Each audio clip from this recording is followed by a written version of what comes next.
Vedeshu yagyeshu tapahasu chaiva daneshu yat punya phalam pradishtam atyeti tat sarvam idam viditva yogi param sthanam upayati chadyam.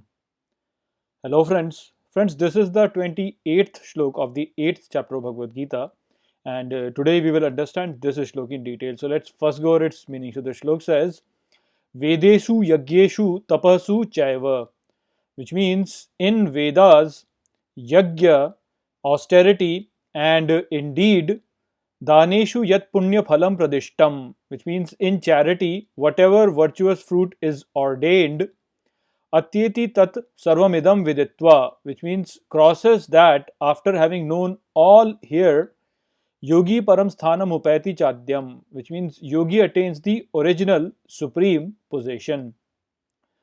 So, Shri Krishna is concluding chapter 8 by mentioning a very important statement.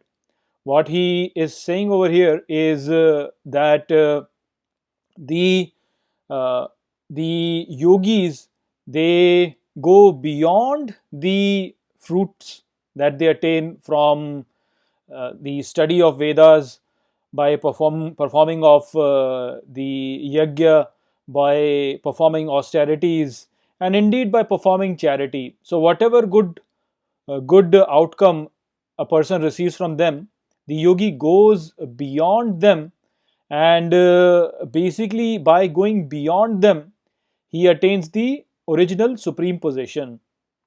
So the idea over here basically is that all the all the actions that we perform in this universe, uh, if a person goes beyond the fruits of those actions, then he basically is able to attain that supreme position. So instead of performing all these actions to get good results out of him, instead of studying Vedas or studying anything, or performing any action which is basically yajna, performing any austerities which is basically, you can say, holding on to facing all the difficulties basically, and the process of giving charity, which is basically to make your offerings. When a person does all of these things to attain something for himself, then he is not able to go to the supreme.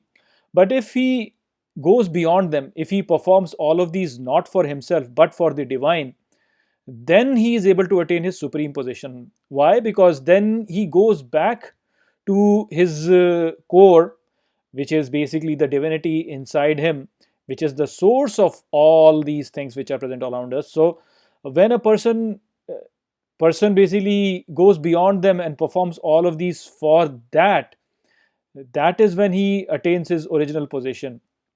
So we can give you an example for that. For example, consider the case of stock market. Now, a lot of times people think that stock market is a place where all the greedy people, they are trading different things just for the sake of profit, and so it is often shown as a place which is not really divine. People really think that, oh, this is where all the selfish people live. They only want to expand their profits and things like that.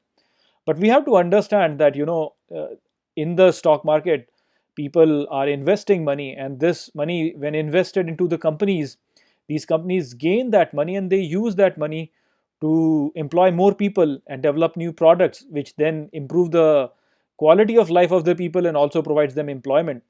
So now, if a person, instead of focusing on just the profits, if he invests the money in this stock market with that mindset that, I am giving this money to certain person who is going to use it to provide employment to others and to develop new products which will improve the lifestyle of people, then it becomes a very divine process, because then what you're doing is you're basically offering it to the divine.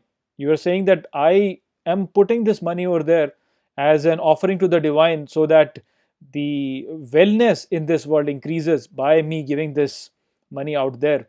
And if the profit comes out of it, I will use that profit and I'll put more of it in there, so that more wellness comes out and more people get employment. Then this becomes a very divine process. So there is a very subtle difference over here.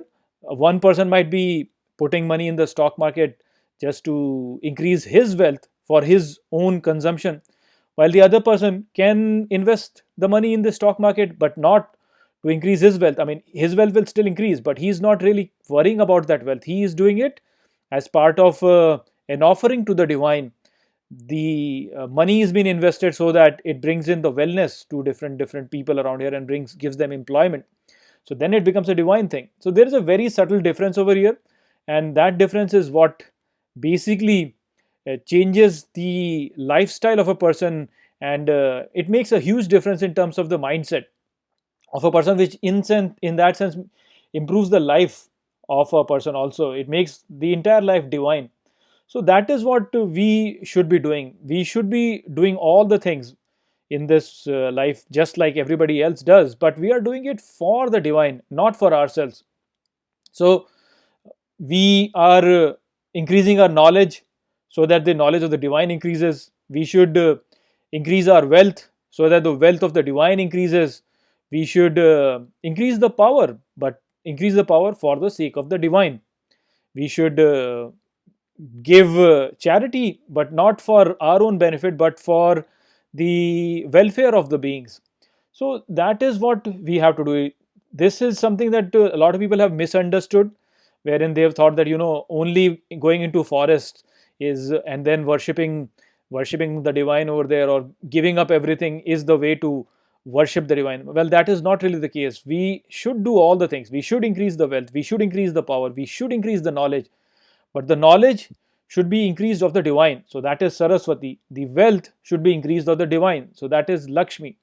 The power should be increased of the divine, that is Durga.